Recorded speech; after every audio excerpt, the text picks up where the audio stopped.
keempat di bulan April, di tahun mimpi dan penglihatan. Rasanya waktu begitu cepat berlalu ya Bapak Ibu. Minggu depan tuh lebaran, bentar lagi Natal dan sebagainya. Rasanya waktu cepat banget berlalu dan saya percaya di tahun mimpi dan penglihatan ini pasti ada hal-hal yang indah yang Tuhan yang mulai kerjakan dalam hidup setiap kita. Dan rindukan juga lebih lagi untuk waktu-waktu yang akan datang. Amin. Bagaimana kabarnya Bapak Ibu? Luar biasa ya. Haleluya. Nah Bapak Ibu yang dikasih dalam Tuhan, kalau tema bulanan Gereja Mawar Syaron bulan ini adalah bersabar dan bertekun dalam menantikan janji Tuhan. Menantikan mimpi, penglihatan yang Anda dapatkan, kita bersabar dan bertekun. Kita mau belajar bahwa Yusuf menjuluki Mesir itu sebagai negeri kesengsaraan. Waktu dia punya anak, saya lupa anak yang pertama atau kedua, dia menamai anaknya itu dengan sebuah nama yang artinya adalah Allah telah melupakan segala di negeri kesengsaraanku, segala perjuangannya dia di negeri kesengsaraannya. Jadi buat Yusuf, Mesir itu dijulukinya sebagai negeri kesengsaraan. Wajar kalau dia menamai Mesir sebagai negeri kesengsaraan. Tidak mudah harus berpisah dengan bapaknya, dengan saudara-saudaranya. Terpisah dari negeri kelahirannya. Ketika dia masih umur 17 tahun, masih remaja, masih labil mungkin hidupnya. Dia anak muda biasa sama seperti kebanyakan orang. Hidup di perantauan, ya, perbedaan bahasa di Mesir. Dan waktu dia dijual sebagai budak, dia itu terpisah secara mendadak. Tidak pernah dia pikirkan sebelumnya bahwa hal itu akan terjadi. Dan kalau zaman itu terpisah, dia dijual sebagai budak ke Mesir. Artinya adalah belum tentu dia ketemu papanya lagi.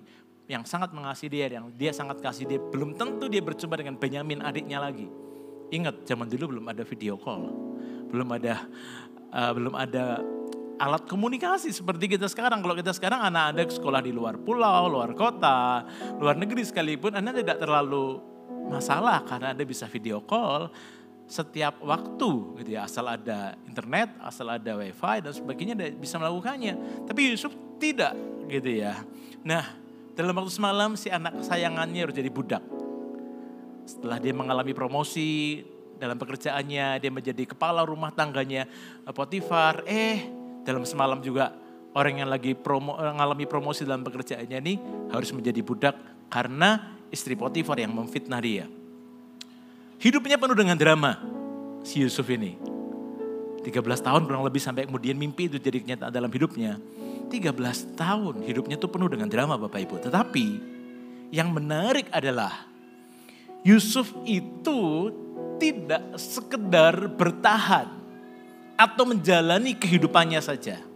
Tetapi justru ia berprestasi. Justru ia meraih kemenangan demi kemenangan. Dia berprestasi dalam pekerjaannya sehingga dia disukai oleh majikan-majikannya. Ingat ya, Potifar mengakui bahwa seisi rumahnya diberkati oleh karena Yusuf orang Ibrani ini. Kepala penjara pun menyerahkan kunci penjara ke Yusuf. Firman Tuhan bilang semua pekerjaannya telah dihandle oleh Yusuf. Firaun, negerinya diselamatkan oleh Yusuf dari kelaparan 7 tahun. Bahkan negeri-negeri sekelilingnya yang kelaparan pun mereka mendapatkan makan dari Mesir. Akibat apa yang Yusuf tangkap dari Tuhan, kemampuan manajerial yang dia lakukan. Dia luar biasa, dia berprestasi. Anda mungkin pernah membaca ayat firman Tuhan yang berkata, orang yang cakap dalam pekerjaannya, ia akan berdiri di hadapan raja-raja. Yusuf salah satunya. Kok bisa ya? Sementara ya sebetulnya Yusuf ini punya alasan untuk punya mentalitas korban. Nah itu yang saya ingin bagikan pada ibadah pukul 11 ini. Seharian ini saya membagikan kebenaran firman Tuhan dengan tema-tema sebagai berikut. Ini adalah kualitas-kualitas yang Yusuf miliki sehingga dia tidak sekedar bertahan, tapi dia meraih kemenangan demi kemenangan. Dia mengalami penyertaan Tuhan dalam hidupnya. Berkat itu kayak ada di kepalanya. Kemana dia pergi? Di rumah Potifar berkat itu di kepalanya. Dia di penjara terpuruk, berkat di kepalanya. Dia menjadi mangku bumi di Mesir, berkat mengikuti kemanapun dia pergi. Karena dia menjadi orang benarnya Tuhan. Dan kualitas-kualitas kehidupan seperti apakah ini yang kita belajar? Tadi pagi saya bicara tentang integritas. Sebuah kualitas unggul dalam diri seseorang. Yang mendatangkan lewat integritas ini kalau kita membangunnya, orang-orang itu akan percaya kepada kita kalau kita membangun integritas itu. Dan kalau orang lain percaya pada kita, mereka akan memberikan diri untuk dipengaruhi oleh kita. Kita menjadi orang yang berpengaruh, menjadi garam dan terang bagi sekeliling kita.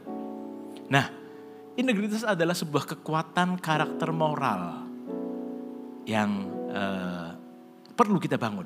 Itu ibadah pagi saya bagikan tadi itu. Lalu ibadah yang tadi sebelum ini, the beauty of holiness atau kekudusan. Hidup kudus itu bukan pilihan Bapak Ibu. Hidup kudus itu adalah sebuah perintah. Sebab firman-Nya berkata, kuduslah kamu sebab aku kudus. Firman Tuhan berkata demikian. Dan kekudusan itu bukan kuno, bukan menyeramkan. Kekudusan itu indah. Karena kekudusan itu akan mengantar kita bertemu dengan Tuhan. Ya, lalu yang siang hari ini saya akan bagikan soal mentalitas korban versus mentalitas pemenang. Yang terakhir nanti ibadah pukul 1, saya akan bagikan mengenai kelemah lembutan. Kenapa kok saya mengangkat topik kelemah lembutan? Kelemah lembutan itu salah satu fungsinya adalah memampukan kita untuk menguasai diri sehingga tidak mudah menyerang atau membalas. Nah, Yusuf punya kualitas ini. Ketika dia menjadi wakil raja, mangku bumi di Mesir. Dia tidak memakai posisi itu untuk menghukum istri Potifar yang sedang memfitnah dia. Dia tidak pakai posisi itu untuk menghukum juru minum yang sedang melupakan dia 2 tahun. Sehingga dia dipenjara mungkin lebih lama. Dia tidak memakai otoritasnya itu untuk menghukum kakak-kakaknya yang sedang menjualnya sebagai budak.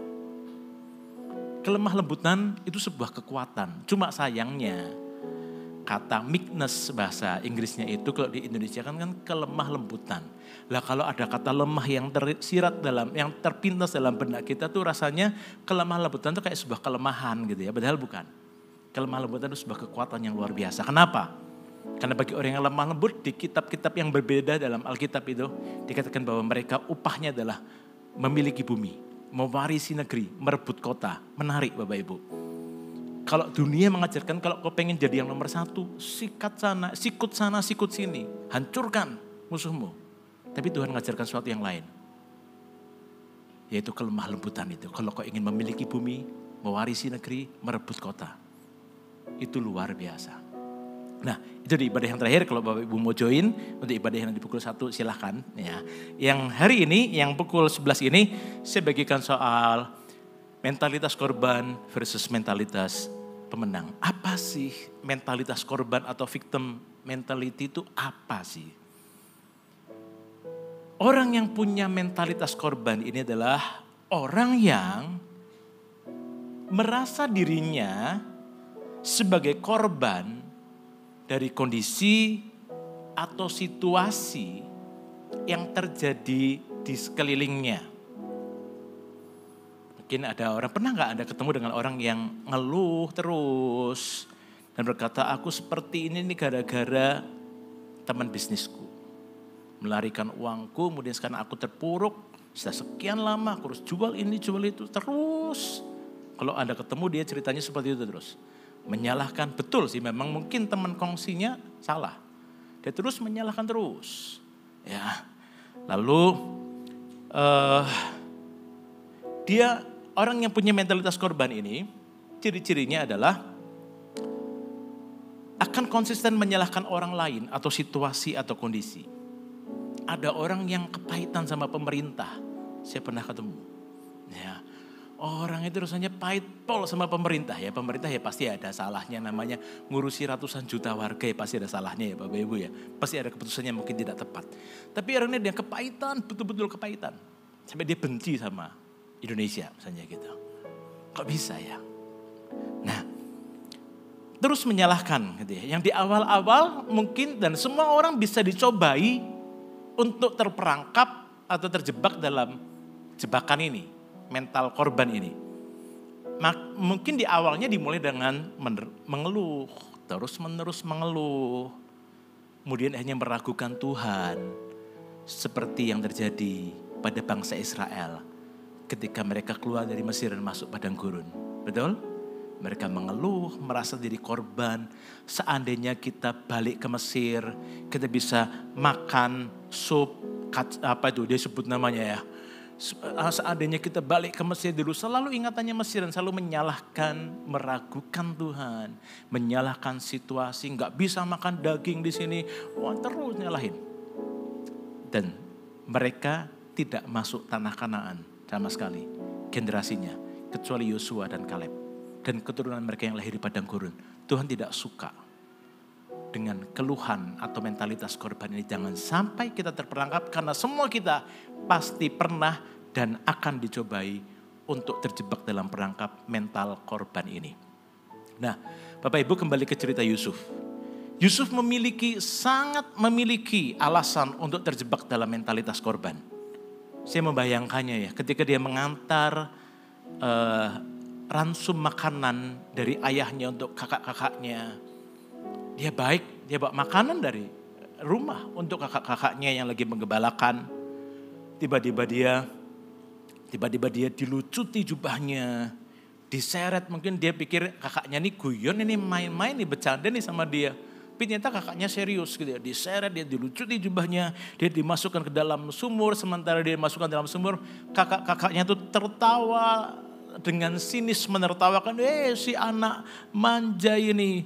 Ya, kemudian mereka ketawa, mereka mengolok-olok Yusuf dan sebagainya. Dia dijebloskan, dia dimasukkan ke sumur.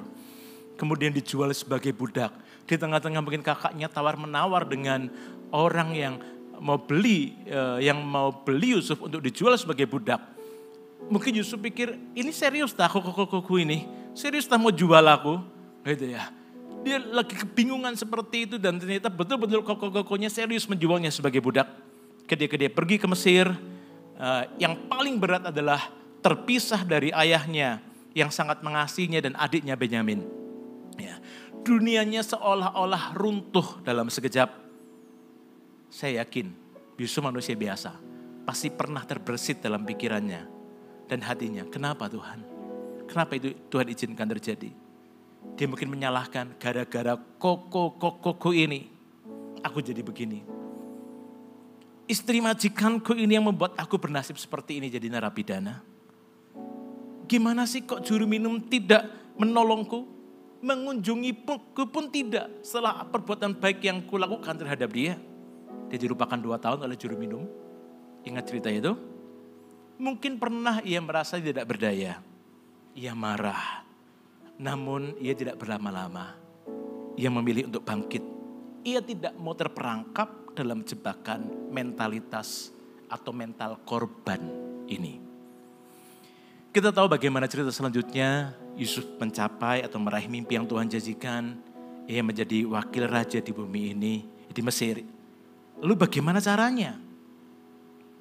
Ini yang menarik. Semua orang pasti alami ujian ini, termasuk saya, termasuk Bapak Ibu, saudara-saudari sekalian, dalam cerita-cerita yang berbeda. Ketika merasa diperlakukan tidak adil, mengalami hal-hal yang tidak mudah, mungkin di masa lalu, sudah berusaha hidup dalam kebenaran, tapi kok masih bergumul dalam kehidupan ini. Sementara teman Anda yang tidak takut akan Tuhan, yang kerjaannya nggak beres, maksudnya nyerempet dosa dan sebagainya, kok kelihatannya baik-baik saja ya, kok kelihatannya hidupnya berkelimpahan ya, kok sehat-sehat ya. Hati-hati Bapak Ibu, ujian ini bisa diperhadapkan pada kita semua dalam cerita-cerita yang berbeda. Nah, kita lihat sama-sama Mazmur pasal 73 ayat 1 mulai. Mazmur Asaf. Sesungguhnya Allah itu baik bagi mereka yang tulus hatinya, bagi mereka yang bersih hatinya. Nah, diawali dengan kalimat yang bagus Bapak Ibu. Sesungguhnya Allah itu baik bagi orang yang tulus hati, bagi mereka yang bersih hatinya. Namun Asaf pun manusia biasa kayak seperti kita. Dia sempat punya pergumulan ini. Ini kalimat berikutnya. Tetapi aku, sedikit lagi maka kakiku terpleset. Nyaris aku tergelincir. Hampir aja aku masuk dalam jurang mentalitas korban ini. Sebab aku cemburu kepada pembual-pembual. Kalau aku melihat kemujuran orang-orang fasik. Sebab kesakitan tidak ada pada mereka, sehat dan gemuk tubuh mereka. Mereka tidak mengalami kesusahan manusia, dan mereka tidak kena tulah seperti orang lain. Sebab itu mereka berkalungkan kecongkakan dan berpakaian kekerasan. Karena kegemukan, kesalahan mereka menyolok. Hati mereka meluap dengan sangkaan. Mereka menyindir dan mengata-ngatai dengan jahatnya. Hal pemerasan dibicarakan mereka dengan tinggi hati. Mereka membuka mulut melawan langit dan lidah mereka membual di bumi. Sebab itu orang-orang berbalik kepada mereka. Mendapatkan mereka seperti air yang berlimpah-limpah. Dan mereka berkata, bagaimana Allah tahu hal itu? Adakah pengetahuan pada yang maha tinggi? Seolah-olah kenapa kok Tuhan membiarkan? Sesungguhnya itulah orang-orang fasik. Mereka menambah harta benda dan senang selamanya. Sia-sia sama sekali aku mempertahankan hati yang bersih. Dan membasuh tanganku tanda tak bersalah. Namun sepanjang hari aku kena tulah dan kena hukum setiap pagi. Itu kondisinya Asaf gitu ya. Membandingkan kondisinya dia dengan kondisinya orang-orang fasik yang sepertinya mereka mengalami kemujuran demi kemujuran. Gitu ya. Seandainya aku mau berkata-kata seperti itu, maka sesungguhnya aku telah berkhianat kepada angkatan anak-anakmu. Maksudnya dia tahu bahwa enggak tepat kalau aku ngomong seperti itu. Ya, enggak benar kok. Aku tahu jalan pikiranku salah, tapi realitas kehidupan kok sepertinya seperti itu. Ya, lalu tetapi ketika aku bermaksud untuk mengetahuinya, hal itu menjadi kesulitan di mataku. Aku tidak ngerti Tuhan, kenapa kok itu yang terjadi. Dia bingung. Sampai ini kemudian dia mendapatkan pewahyuan itu. Sampai aku masuk ke dalam tempat kudus Allah.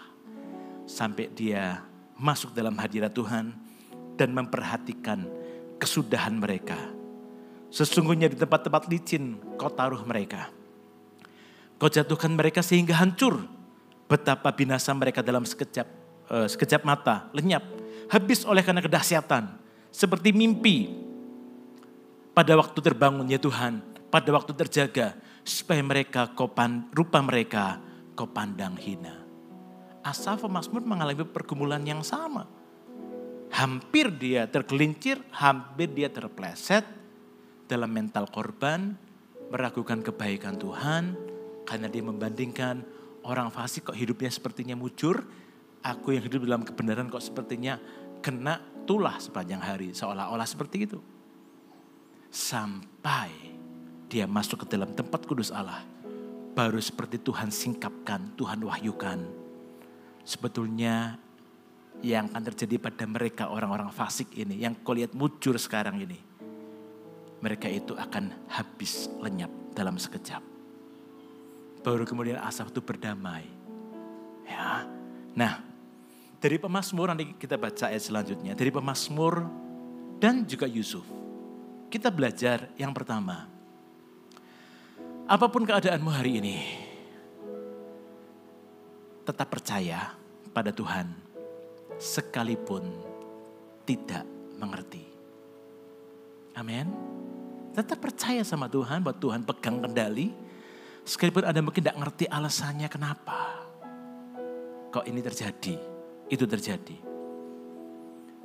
Yusuf punya hati yang seperti ini, dia tetap percaya pada Tuhan yang memberikan mimpi. Sekalipun dia tidak mengerti, kenapa kok jalannya harus jadi budak? Kenapa kok harus jadi narapidana? Dia tidak ngerti.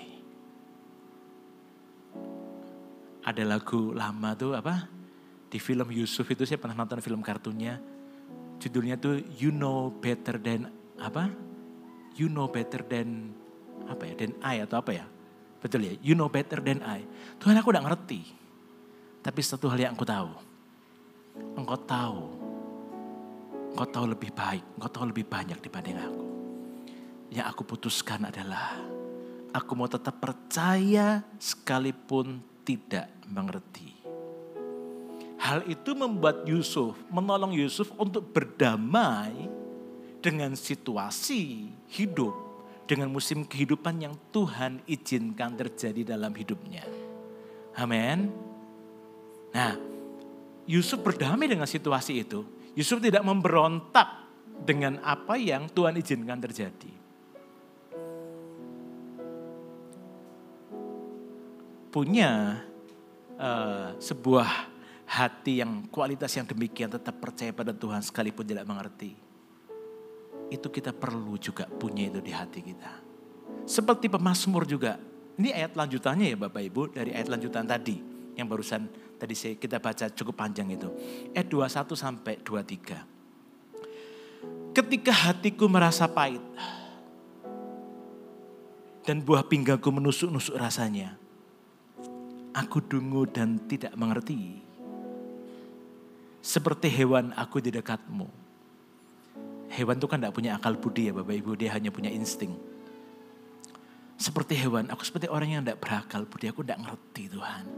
Aku nggak mudeng Tuhan dengan situasiku ini. Lihat kalimat selanjutnya, ini breakthrough-nya dia atau terobosannya dia. Asaf pemazmur membuat keputusan seperti ini. Tetapi aku tetap di dekatmu. Kemudian kan ada titik koma ya Bapak Ibu ya. Tetapi aku memilih untuk tetap di dekatmu. Titik koma itu ada kayak jeda. Tidak tahu itu berapa lama. Buat Yusuf 13 tahun sampai mimpinya jadi kenyataan.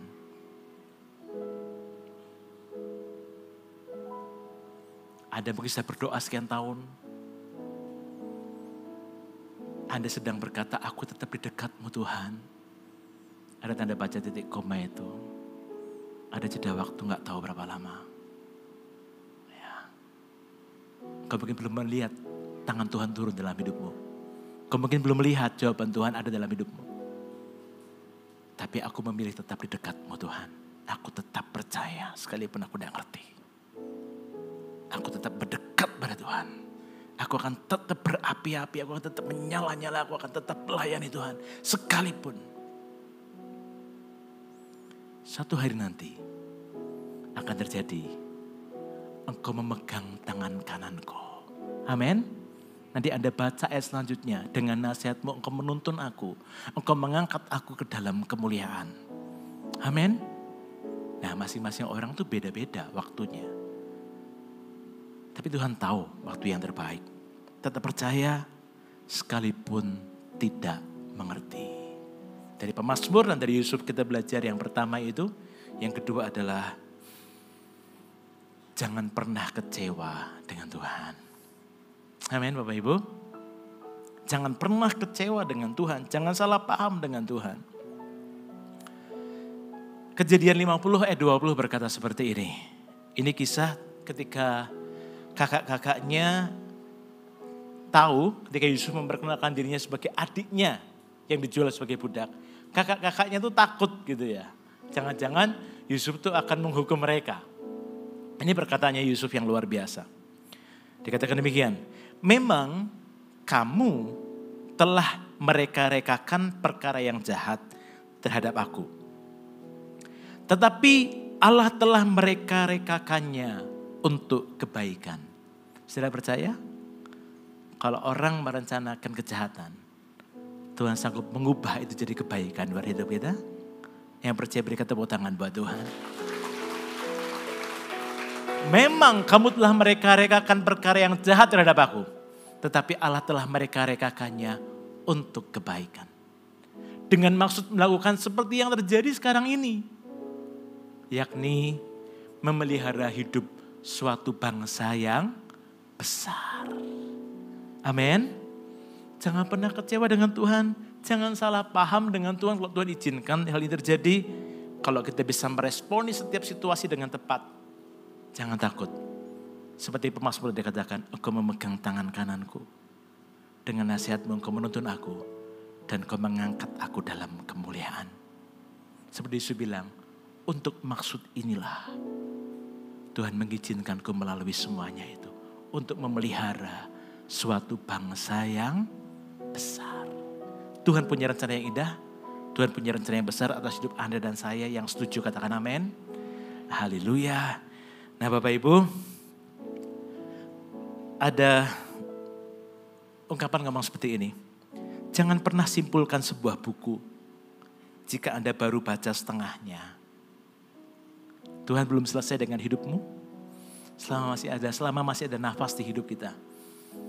Tuhan belum selesai dengan hidupmu. Hindari asumsi, jangan salah paham dengan Tuhan ya. Amin. Belum titik, belum tamat Bapak Ibu. Hidup Anda masih koma kan? Masih berlanjut kan? Setelah koma ini asal kita bersama dengan Tuhan. Tuhan akan nyatakan kemuliaannya. Amin. Jangan simpulkan sebuah buku jika Anda baru baca setengahnya. Jangan salah paham dengan Tuhan. Jangan asumsi. Tadi saya katakan di awal. Kalau kita belum bisa melihat perbuatan tangannya atas hidup kita. Mujizatnya, janjinya. Kalau kita belum bisa lihat. Coba lihatlah hatinya. Sebab tidak mungkin dari hati yang begitu mengasihi kita. Akan keluar perbuatan-perbuatan jahat. Amin. Kalau kau belum bisa lihat tangannya, lihat hatinya yang penuh kasih itu. Jangan pernah kecewa dengan Tuhan. Nah, dari pemazmur dan dari Yusuf kita belajar seperti itu. Gimana sih punya kualitas yang seperti itu sehingga kita tidak terjebak dalam mentalitas korban? Gimana caranya? Punya hati yang tetap percaya pada Tuhan sekalipun tidak ngerti, tidak kecewa dengan Tuhan. Sekalipun sepertinya kehidupan ini membuatku punya ribuan alasan untuk terjebak dalam mental korban ini. Gak ada cara lain sih Bapak Ibu, kembali ke hal yang dasar. Yaitu berakarlah dalam pengenalan akan Tuhan. Kenali siapa Tuhan yang Anda dan saya sembah. Berakar dalam pengenalan akan Tuhan. Bangun disiplin rohani. Bangun disiplin rohani setiap hari. Saya ulangi lagi yang di kitab Mazmur tadi. Tetapi ketika aku bermaksud untuk mengetahuinya, hal itu menjadi kesulitan di mataku. Sampai aku masuk ke dalam tempat kudus Allah. Asaf atau pemazmur punya disiplin rohani untuk mencari wajah Tuhan. Sampai aku masuk ke dalam tempat kudus Allah. Ternyata asumsiku, ternyata aku salah paham sama Tuhan. Dengan kita punya disiplin rohani untuk membangun gaya hidup yang suka untuk membaca, merenungkan firman Tuhan, menyembah Tuhan, masuk hadiratnya. Itu bicara soal pengenalan kita akan Tuhan. Kita tidak akan digoyahkan oleh badai kehidupan sekalipun. Karena kita punya akar yang kuat di dalam Tuhan. Amin. Bangun disiplin rohani memang kembali ke hal yang dasar. Ya, lihat ayat yang terakhir. Daniel pasal yang 11 ayat 32b berkata demikian. Bagian yang B ya, yang mulai dari kata tetapi. Dikatakan, tetapi umat yang mengenal Allahnya akan tetap kuat dan bertindak. Saya ulangi. Tetapi umat yang mengenal Allahnya akan tetap kuat dan akan bertindak. Kita baca sama-sama, oke? 1, 2, 3. Tetapi umat yang mengenal Allahnya akan tetap kuat dan akan bertindak. Nah, ini yang tadi saya katakan di awal. Yusuf bukan hanya sekedar bertahan. Yusuf bukan hanya kuat melalui semuanya itu. Namun dia bertindak. Namun dia berprestasi. Di tengah-tengah semua drama kehidupan yang dia alami. Syaratnya adalah bagaimana menjadi kuat. Bukan sekedar bertahan, tapi meraih kemenangan. Tapi maju meraih kemenangan, menyerang dan menang. Caranya adalah umat yang mengenal Allahnya.